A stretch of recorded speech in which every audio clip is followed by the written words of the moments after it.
ngomong aja ya, ngomong-ngomong ada.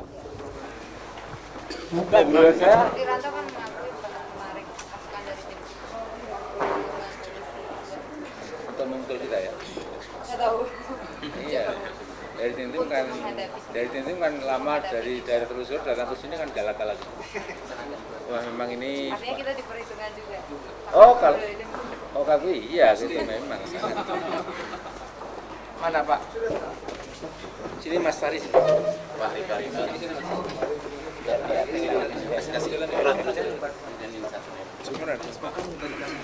ya. Baiklah, assalamualaikum warahmatullahi wabarakatuh. Saudara sekalian, saya akan memberikan beberapa keterangan di depan pers mengenai evaluasi saya tentang perkembangan yang mutakhir dan mengapa saya jam 4 pagi tadi itu mengundang beberapa teman dari kalangan televisi dan juga RRI untuk menyampaikan sesuatu yang sudah Anda pahami.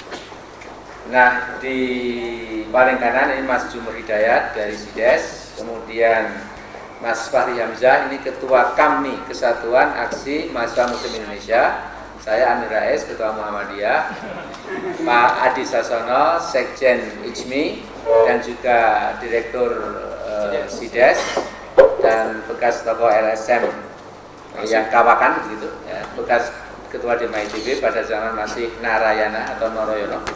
Kemudian Mas Najib Hamzah itu anggota PP Muhammadiyah urusan hubungan luar negeri.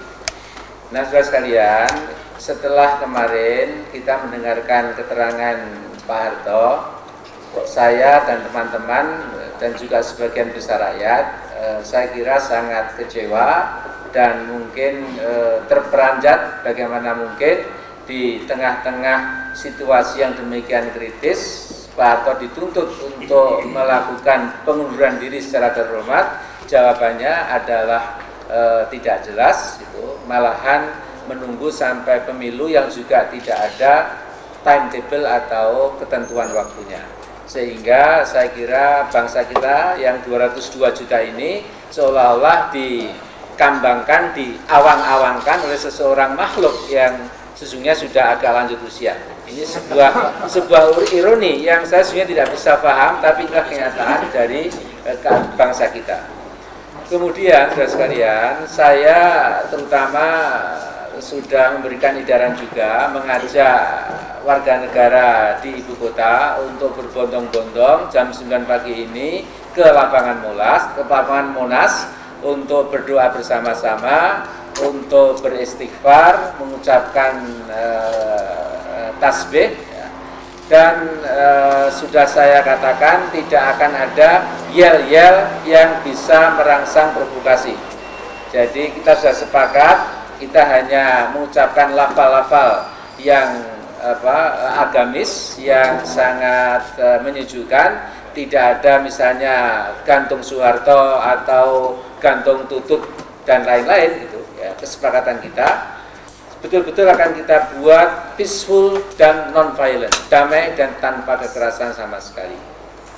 Tetapi sejak kemarin sore kita sudah memonitor bagaimana dari jam ke jam itu aparat keamanan mulai bergerak ke sekitar Monas, dan jam 3 pagi saya keliling Monas. Kesimpulan saya adalah bahwa seolah-olah kita sedang menghadapi Perang Dunia Ketiga. Demikian banyak ya, pagar berduri gitu, beratus-ratus yang disiapkan ke setiap mulut jalan yang menuju ke Monas. Kemudian juga ratusan panzer, tank, dan juga aparat keamanan yang sudah siaga untuk melakukan crackdown. Dan terus terang terucap ya, salah seorang pimpinan ABRI yang mengatakan bahwa saya tidak peduli andai kata ada peristiwa seperti Tiananmen di Indonesia. Karena itulah saya kemudian cepat berpikir, harus cepat menentukan. Saya beserta saudara Fahri Hamzah, tapi juga teman-teman yang lain, pada jam 3.30 setelah melihat persiapan yang demikian hebat untuk memukul kembali setiap arus manusia yang mau masuk ke Monas, maka dengan segala pertimbangan saya membuat keputusan supaya people power atau aksi reformasi hari ini yang di lapangan Monas khususnya, atau sesungguhnya untuk daerah-daerah Jakarta yang sangat rawan, itu sebaiknya dibatalkan. Bukan karena kita pengecut, bukan kita karena penakut, tetapi saya lihat terlalu mahal ongkosnya kalau untuk memindah seorang makhluk ya, yang bernama Pak Harto itu, kemudian akan ada ratusan manusia tidak berdosa harus jadi korban. Dari segi agama ini tidak bijak, bahkan tidak diperbolehkan. Dari nilai kemanusiaan itu juga jelas tidak terpuji. Kalau Anda percaya pada Pancasila, di sana ada juga sila yang kedua ya, dan saya sebetulnya juga percaya, yaitu kemanusiaan adil dan beradab. Dari segi pertimbangan cost and benefit analysis itu juga too costly, terlalu mahal. Kita harus cari jalan lain untuk menekan Soeharto supaya mundur lebih cepat lagi. Nah, sementara itu, saudara sekalian, saya ingin bermain catur ya, yang manis dengan saudara kita Soeharto ini ya. Asal dia tidak menggunakan otot dan senjata, sesungguhnya dia sudah kelimpungan, sudah terpojok gitu ya. Terutama sekali setelah semua fraksi di DPR itu juga menyetujui anjuran para pemimpin DPR termasuk Harmoko yang seumur-umur itu memang biasanya sangat setia, tapi sekarang menampakkan Jawa Timurnya juga dia ya. Lumayan lah ya. Sekarang ini saya kasih Harmoko angka 7,8. Jadi untuk yang lain juga saya kasih nilai yang sama. Jadi sekarang ini menurut saya petanya itu sudah lebih jelas ya. Jadi DPR sebagai lembaga perwakilan rakyat ya, sekalipun kita mungkin masih melihat banyak kelemahannya, ditambah mahasiswa yang saya yakin menyuarakan aspirasi rakyat, itu sudah satu, yaitu minta saudara Soeharto itu turun secepat mungkin. Nah, sekarang memang tinggal angkatan bersenjata kita ini ya. Jadi mungkin saya, saudara Adi Sasono, saudara teman-teman yang lain itu akan secepat mungkin meminta komunikasi yang sejujur mungkin dengan Wiranto dan teman-teman, bagaimana kita mengatasi krisis yang sudah begitu dalam ya. Dari segi perhitungan ekonomi kita sudah bangkrut ya. Nilai rupiah kita sudah semakin merosot ke jurang yang sangat dalam. Kepercayaan internasional juga sudah habis. Lantas MBC sudah kosong sekarang ini, kita dikucilkan secara internasional, kita menjadi bangsa yang sangat aneh di alam semesta ini. Kemudian ditambah lagi bahwa kabinet ini memang sudah tidak bisa mengatasi 5 pekerjaan rumah yang saya berikan waktu lalu, yang mula-mula saya kasih ultimatum 6 bulan, tapi lebih cepat lagi keadaan, tidak usah 6 bulan, harus sudah ada pergantian gitu. Mandat kekuasaan harus dikembalikan, maka ini dalam tempo yang sesingkat mungkin Pak Adi Sasono, saya dan juga akan melibatkan teman-teman dari Majelis Amanat Rakyat, kemudian tokoh-tokoh mahasiswa ya, entah berapa orang, nanti kita bertemu dengan Wiranto sebagai sesama anak bangsa ya. Kita tanyakan pada saudara Wiranto itu sesungguhnya bagaimana persisnya pendapat ABRI, apakah mau membela kepentingan bangsa yang jangkanya berabad-abad yang akan datang, atau kepentingan saudara kita Soeharto yang jelas hanya tinggal beberapa waktu lagi insya Allah. Jadi kita akan mengajak betul-betul debat tapi yang santun tapi tegas begitu. Ya, ini tidak bisa kita seperti ini terus ya. Karena tesis saya, semakin lama Pak Harto atau saudara Soeharto itu tetap tidak mau turun, itu jelas semakin payah ekonomi kita, sosial, politik kita, dan juga jangan lupa citra internasional kita. Jadi inilah saya kira sebagai satu pendapat kita, sekalipun kita amat sangat kecewa, tidak bisa berdoa dan berunjuk rasa bersama-sama secara massal dan masif gitu, karena diperkirakan sesungguhnya sekitar paling tidak 500.000 tetapi karena saudara-saudara kita dari aparat keamanan memang mendapat instruksi yang super super keras begitu ya, untuk memukul balik setiap gelombang manusia yang mau masuk ke Monas, manusia yang tidak bersenjata ya, kecuali hanya doa dan hati nurani gitu.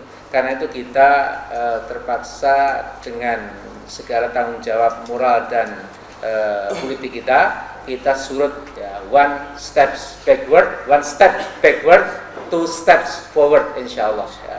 Sekarang kita satu langkah mundur ya, demi menjaga keamanan kita ini tidak terjadi korban-korban yang tidak perlu, tapi kemudian mudah-mudahan kita dapat two steps forward, dua langkah maju ke arah penurunan Soeharto dari kursi presidennya. Ini bukan masalah like and dislike, bukan masalah pribadi. Sebagai pribadi saya kira Soeharto seperti kita, ada plus dan minus, ada prestasi tapi juga ada cacat dan lain-lain, itu biasa. Namun untuk sementara memang inilah kita ambil, dan secepat mungkin kita akan mencari kesempatan untuk ketemu dengan pimpinan ABRI kita. Saya kira sekian, barangkali sebelum tanya jawab ada tambahan dari Fahri dulu, atau ini yang Pak Adi dulu, ini baru Mas Fahri. Pemerintah atau tidak akan jalan, dan secara ekonomi dalam waktu kurang dari 3 bulan seluruh persediaan devisa kita akan habis. Bank-bank sekarang kosong kasnya, ekonomi akan ambruk. Bantuan seperti Anda ketahui dari Asian Development Bank ditunda, dari Bank Dunia juga ditunda, akan pulang, jumlahnya ribuan. Karena itu seperti yang ditegaskan dalam rapat IJMI, dengan rekayasa macam-macam yang dikatakan kemarin, itu tidak akan jalan. Reformasi. Saya sedih kalau ada orang yang masih berpikir bahwa berbagai rekayasa itu akan jalan. Enggak jalan. Kita tidak mungkin bayangkan reformasi dijalankan oleh tokoh yang anti reformasi. Tidak mungkin. Jadi itu logika yang sederhana, yang setiap orang hendaknya memahami, dan setiap orang harus berpegang pada kepentingan bangsa kita. Dan harus diingat, ekonomi kita itu terintegrasi. Jadi kemalangan ekonomi di Indonesia akibat persoalan politik yang berlarut-larut itu akan menimpa negara tetangga, akan menimpa juga negara-negara Asia Pasifik. Dan harus kita waspadai. Perusahaan ini adalah perusahaan kebangsaan kita, bukan perusahaan Islam, bukan perusahaan non-Islam, perusahaan bersama-sama. Di lain pihak, saya juga ingin menegaskan bahwa apa yang diperjuangkan oleh kita semua, apa yang diperjuangkan oleh Pak Amin, itu bukan perjuangan karena dia ketua Muhammadiyah, bukan. Itu adalah perjuangan karena dia adalah anak bangsa yang terpanggil untuk mengatasi persoalan nasional. Kalau soal Muhammadiyah ada soal sekolahan, soal TK gitu kan, panti asuhan, kira-kira gitulah. Di samping prinsip umum amar ma'ruf nahi mungkar. Tapi yang menyangkut politik ini masalah kebangsaan kita, karena itu kita jangan sampai terpancing untuk diadu antar Islam dengan non-Islam dan antar sesama Islam. Itu yang kedua. Dan yang ketiga, menegaskan himbauan Pak Amin secara umum, saya ingin mengajak seluruh bangsa kita, termasuk ABRI, keabsahan sosial, dukungan moral kepada Pak Harto itu sekarang sudah runtuh, sudah tidak ada lagi. Secara teori ini nggak bisa jalan, karena pemerintahan tidak hanya bisa jalan karena masalah-masalah sifatnya legal oleh konstitusi, mekanismenya diatur mulai MPR, dipilih dalam pemilu yang diikuti 94% rakyat, itu kan aspek formal legal. Ada aspek yang mendasar yang disebut legitimasi, keabsahan. Keabsahan sekarang ambruk. Tegaknya pemerintah sekarang di ujung senapan. Mari kita mengajak pemegang senapan untuk berbicara dengan akal sehat dan hati nurani. Kita tidak bisa terus-terusan gini. Tidak bisa rakyat ditembak, tidak bisa rakyat ditabrak truk, dipukuli, nggak bisa. Itu saudara kita. Jangan sampai angkatan bersenjata kita mempunyai noda hitam dalam sejarah kehidupan bangsa. Pilihannya jelas, milih bangsa atau milih sebuah kekuasaan yang korup, kolusi, nepotis. Itu aja pilihannya. Saya percaya bahwa akal sehat akan menuntun kita semua, menuntun saudara kita yang lain. Dan saya ingin menghimbau jangan sampai antara aparat keamanan dengan rakyat itu diadu domba. Kita menghormati mereka, mereka punya tugas, kita dukung tugas mereka. Tapi marilah dalam fungsi sospol mereka juga menghormati pilihan rakyat. Jangan sampai keputusan lembaga seperti DPR itu dianggap individual. Itu bukan sikap yang menghormati konstitusi. Dan terbukti seluruh fraksi mendukung keputusan pimpinan DPR, MPR. Itu kan bukti kan, termasuk tentunya fraksi ABRI di DPR. Jadi kurang apa dari segi konstitusi? Hari ini kita akan menyaksikan keputusan dari seluruh anggota dari pleno. Mudah-mudahan akan menguatkan apa yang sudah dihasilkan oleh pimpinan DPR, terutama Pak Armuko dan Pak Sarwan, sehingga bangsa kita bisa menegakkan dasar-dasar konstitusional untuk peralihan kekuasaan yang damai. Itulah cita-cita kita. Terima kasih. Wassalamualaikum warahmatullahi wabarakatuh. Tuntutan-tuntutan real yang tidak bisa ditawar-tawar lagi, dan kita semua menyayangkan hal itu. Tetapi itu gitu ya. Lalu kemudian secara jujur tidak usah buat rekayasa mengumpulkan sekian orang lalu ngomongnya lain, itu tidak usah. Bicara jujur saja kepada masyarakat dan berdialog dengan kelompok-kelompok yang kita anggap, dengan tokoh-tokoh yang kita anggap memahami aspirasi masyarakat, maka selesai masalah. Beliau lensar ke Prapun dan itu akan menyelesaikan sekian banyak masalah. Teman-teman wartawan saya kira paling tahu betul bagaimana image Pak Harto di Indonesia dan juga di mata internasional. Kita barusan, saya juga beberapa saat yang lalu mengikuti Pak Amin ke Jawa Timur dan melihat grafiti-grafiti tulisan tentang presiden dan keluarganya yang begitu kasar. Sampai kepada kesimpulan yang paling baik buat bangsa kita ini. Jadi sesungguhnya kalau dalam level semboyan atau slogan itu sudah benar. Semua tokoh ABRI mengatakan apa yang terbaik buat rakyat juga terbaik buat ABRI. Nah sekarang tidak cocok. Ya. Nampaknya apa yang terbaik buat rakyat karena tidak terbaik bagi famili saudara kita itu, ya tentu kemudian juga tidak jelas pendapat ABRI ini. Jadi saya hanya ingin menagih janji kepada ABRI itu dua hal saja. Pertama, semboyan apa yang terbaik buat rakyat itu juga terbaik buat ABRI, tolong diejawantahkan dalam kenyataan, karena sekarang 200 juta manusia Indonesia dan sekian miliar masyarakat luar negeri itu dari jam ke jam mengikuti sikap ABRI ini. Yang kedua, saya ingin juga mengingatkan, ABRI itu selalu mengatakan punya dua fungsi. Fungsi yang pertama, fungsi hankam. Fungsi hankam itu lebih pasif sebagai alat negara. Kadang-kadang disuruh ke utara, ke selatan. Begitu tergantung kepada disiplin, ya, yang kadang-kadang menjurus pada disiplinnya amat sangat kaku. Untuk tidak mengatakan disiplin bangkai, tapi jangan bangkai, disiplin sangat kaku. Ya. Nah di samping itu kita diberitahu ada fungsi kedua, yaitu fungsi sosial politik. Nah kita sekarang menagih supaya fungsi sosial politik ABRI ini itu dibuktikan, ya, dalam bentuk kreativitas, ya, dalam bentuk terobosan untuk keluar dari deadlock atau stalemate atau jalan buntu sekarang ini. DPR sudah membuktikan bisa melampaui deadlock secara manis. Termasuk fraksi ABRI. Ya? Termasuk fraksi ABRI. Ya. Rakyat sudah lebih dulu, ya, udah bian-bian gitu orang Jawa bilang. Ya. Nah sekarang tinggal ada ABRI saja. Ya. Kalau ABRI ini kemudian sama dengan rakyat, sama dengan DPR, sama dengan mahasiswa, sama dengan aspirasi yang membahana sekarang ini sudah selesai.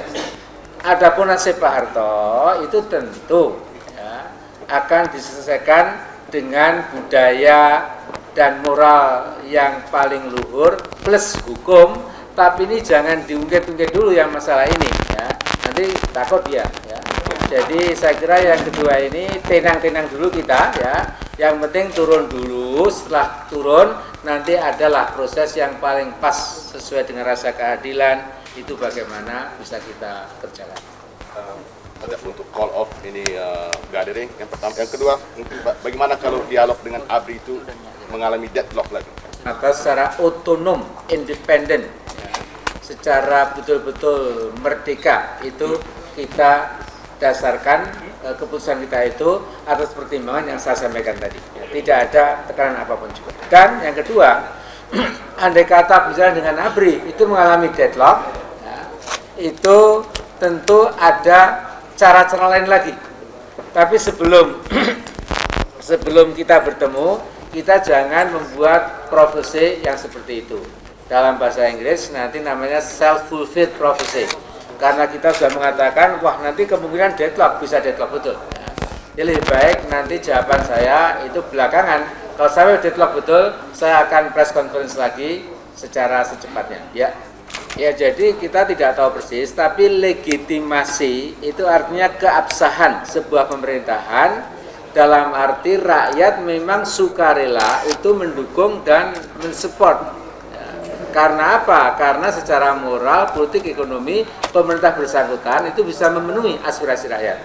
Nah, kalau kemudian suatu pemerintahan yang didasarkan atas ujung bedil atau naked power, kekuasaan telanjang, itu umurnya tidak pernah panjang. Jadi karena itu kita akan ingatkan ABRI bahwa kekuasaan yang ada di atas ujung senapan itu toh tidak panjang. Mari kita berpikir yang lebih lentur dan jauh ke depan. Jangan kita menjadi miopic, rabun dekat ya. Atau rabun jauh ya. Rabun jauh hanya bisa melihat yang dekat-dekat, tidak bisa melihat yang jauh. Marching from Gajah Mada campus to the palace of the Sultan. I just talked to some colleagues from Yogyakarta that the crowd is beginning bigger and bigger and bigger. Maybe the target of mobilizing 500,000 people will be achieved, and this can take place because the army in Yogyakarta did not do like what the army does here in the capital. So they can go ahead, and I also expect that in Solo, Semarang, and many other cities, including Bandung, the Reformation celebration or whatever is definitely taking place right now. Yeah. Did the military pressure you to cancel the march here? No, not at all. This is based on our own decision, our own conscience. Tarnish the whole and long programs of reformation.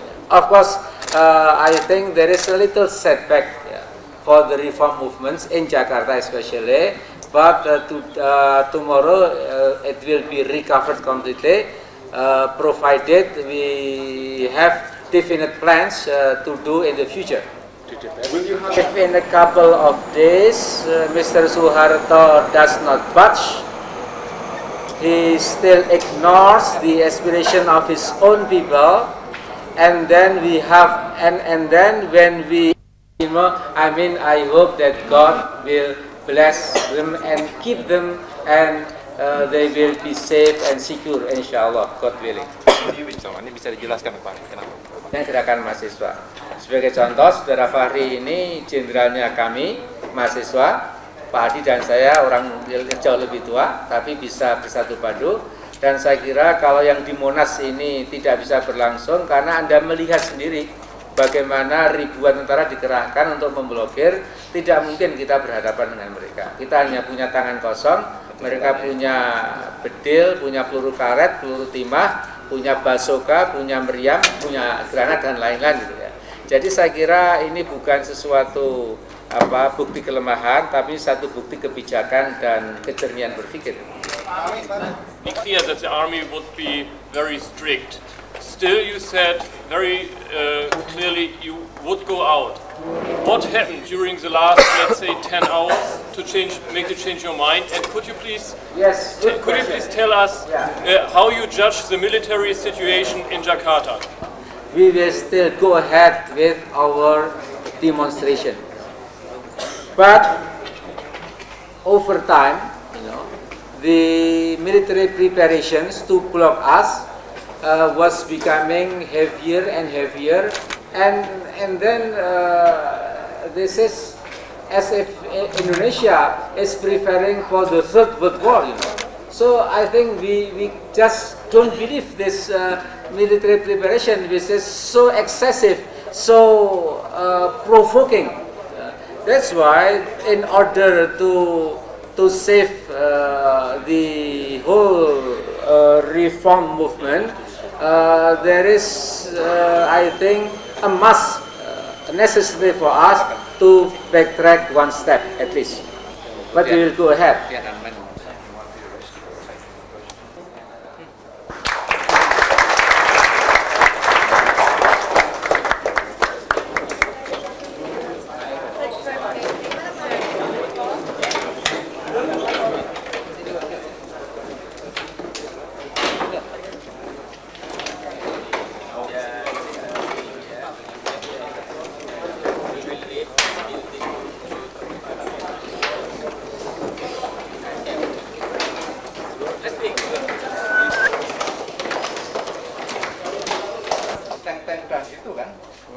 Karena itu Pak Amin tadi menghimbau, ya, dan kita nanti bisa bersama-sama menempuh jalan baru gitu loh. Itu himbauan Amin tadi. Yang penting jangan pimpinan dipecah. Ya, menurut saya tetap persatuan kesatuan mesti dijaga, baik dari kalangan umat Islam maupun yang di luar umat Islam. Ya. Itu yang. Apalagi di kalangan umat Islam sendiri jangan sampai juga ada kesan seakan-akan terpecah gitu. Sebagian sudah menerima mau pakai jalan reformasi, Dewan Reformasi di hati nurani sudah kan, tidak bisa. Dan salah satu syarat adalah untuk reformasi ini bisa berhasil dengan cepat, dengan tuntas. Presiden Soeharto sendiri harus mengundurkan diri, ya, bahkan Wakil Presiden Habibie mengundurkan diri, serahkan kepada satu presidium atau satu dewan yang memang akan bisa menjalankan reformasi ini. Ya, dan itu kemudian harus ada sidang istimewa MPR untuk mengukuhkan ini. Ya, sidang istimewa MPR itu jalan konstitusional, nggak bisa tidak. Nggak bisa di-cut dengan jalan-jalan lain, nanti tidak akan berhasil gitu. Ya, saya takut jadi pecah. Komposisi dewan dan lalu mempersiapkan pemilu. Jadi sidang istimewa harus cepat juga karena itu yang harus stop. Ya, memang kita tidak mau kan timbulnya konflik yang berdarah. Kita kan aksi damai, aksi yang aksi moral gitu. Ya, karena pada saya kan kebenaran dan keadilan itu kan iman. Jalan kebenaran itu jalan Allah, jalan Shiratal Mustaqim. Jadi kita tidak mau dipancing dengan kekerasan. Rakyat itu siapa? Satu presiden nasional menurut saya pribadi. Terdiri sipilnya, dari